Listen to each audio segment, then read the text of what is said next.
Halligan. Now call on Deputy Claire Daly. You have 10 minutes, Deputy. Chair, and I have to say I'm glad that I objected to the order of business earlier in terms of the allocation of speaking times on this, as the proposal originally would have seen the rest of the House confined to a mere 30 minutes and majority given to the committee members. Now, as it's turned out, the committee members, fair play, didn't take their time, and we may have enough time, but I think the principle was still accurate, and that didn't in any way, I wasn't putting that forward to take away from the work of the committee members. I think tremendous work has gone in over the past number of weeks, and members across all parties and none have given of their time in a voluntary way to try and make this place a bit more democratic and accountable. And I think within all of that there is an urgency in this situation, because we have been so far away now since when the election was held, and yet we're not up and running. And for those of us on this side of the House, even the structures aren't clear about how we're going to do that, and I think that needs to end, and end quickly. I would echo the points made by previous speakers that the backdrop to this has to be seen in the context that these are different times. We're now operating in a system that's going to be permanently different. The age of the dominance of political parties is over. That's not just an Irish phenomenon, that's a feature across Europe now. And the age of the power of the majority, and a strong majority, is also confined to the dustbin of history. And more operation of minority governments, smaller coalitions, new formations coming into being is the order now of the world as we know it. And our structures here simply do not take account of that new reality that is taking place here. And in some ways what's put forward is we're in a juncture, I suppose, where we're transitioning from one type of Dáil to another, which will be moving from a situation where the government had all the power and dictated everything to the Oireachtas actually having more of the power and more cooperation in that way. So that's the backdrop to this, and I suppose it's against that we have to measure the document that's before us. And obviously we have to measure it in the context of a lot of the points that were made about the need for radical reform and so on. And in that context I do welcome a huge bulk of the majority of proposals in the document. I think a lot of issues are touched on. The transparency that's going to be introduced in the topical issues, I think, is welcome. I think the whole area around ministerial questions is very good. I like the fact that we're getting extra time. I like the fact that the inadequacy of responses, be it from the Taoiseach or be it from the ministers, is going to be challenged more. I think that's a really good thing. The empowerment of the Ceann Comhairle to insist on questions being answered. I like the idea of the upholding of when a complaint is upheld, that a list would be published. I think that's a good thing, and so on. But I think the list should reflect how many complaints are not upheld as well. That would really see how the Ceann Comhairle will in reality implement that new change. So I think that is a good thing, because a lot will be depending on how it's implemented. I agree with the points, for example, made by Deputy Halligan in relation to the prayer and other broader reform, but I'm actually going to confine myself to the document before us and the things I don't agree with, but that is in no way a reflection of the majority of things which I very much agree with and welcome.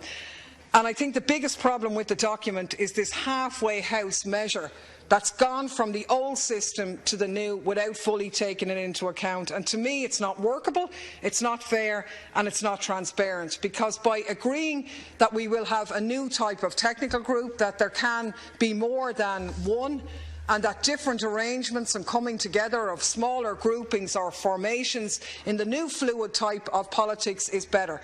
But how do you regulate that when something is changing and in flux? That can be difficult as well. And the only way of doing it is on a system of proportionality.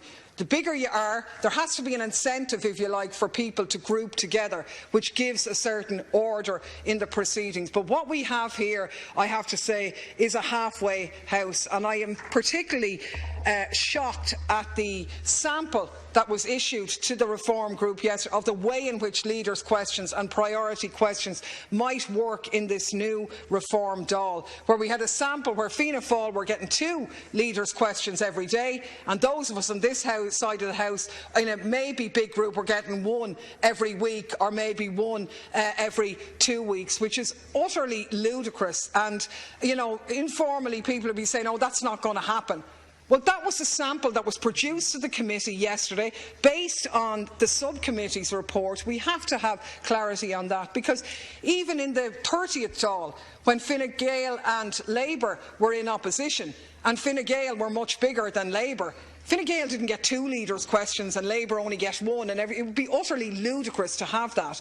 And the reason why that's put forward there is that it's been dealt with on a strictly proportional basis. So we have to have proportionality, but it has to be a balanced proportionality. You can't take it to ridiculous extremes so that, if you like, the biggest opposition party is getting the bulk of everything. 50% of everything is ludicrous. And I am actually wondering, I was shocked actually that the Fianna Fáil people on that group would have agreed to that. I'm wondering, was it even a payback for the support and abstaining in the vote for Taoiseach that they were getting it nearly, because we have to nail that in the bud, and it goes against all of the nice soundings that Micheál Martin made about Dáil reform and leading the way on that measure. I don't think that would be fair at all. It would be completely actually unworkable. So we have to say, if we're in a new era and things are entirely different and they're going to be changed, how do we encompass that?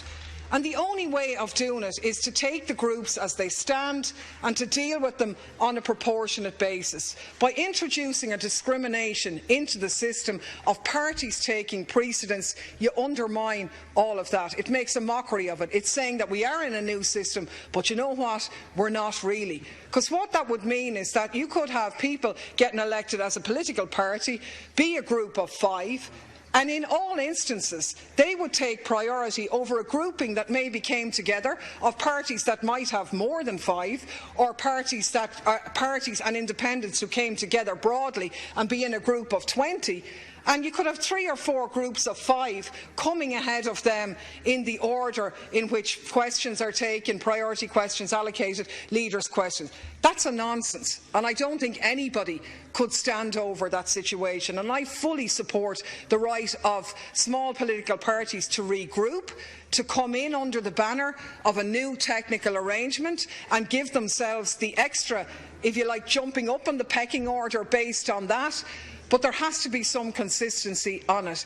And if we're saying, which in fairness in the briefings we got about how the committee was discussing how this reform might be implemented, that it would be done fairer, it would be done proportionately, that parties, this idea of just a political party getting greater rights than independent deputies was going to be out of the door, well then that's what we need to focus on. And the only way in which we will do that, in my opinion, is by removing that clause which gives parties precedence regardless of their size. I think that's harbouring after the old days and not the new, and it's completely unworkable in that.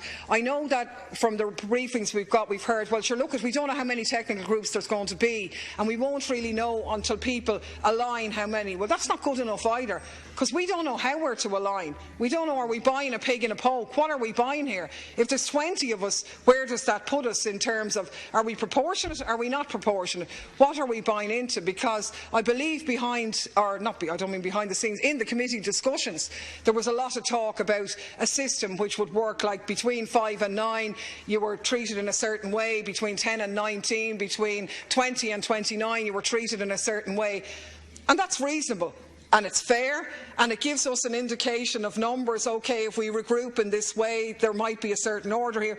But that's not reflected here anyway. So how can we sign up to this without the clarity? It's not good enough to say, go and form your technical group, and then we'll tell you what you're going to get, because we don't know what way to align. And in some ways, to be honest, bigger groupings will impact better on the workings of the House. And I'm not in any way slagging off anybody. I think the last number of weeks have been incredibly difficult for everybody.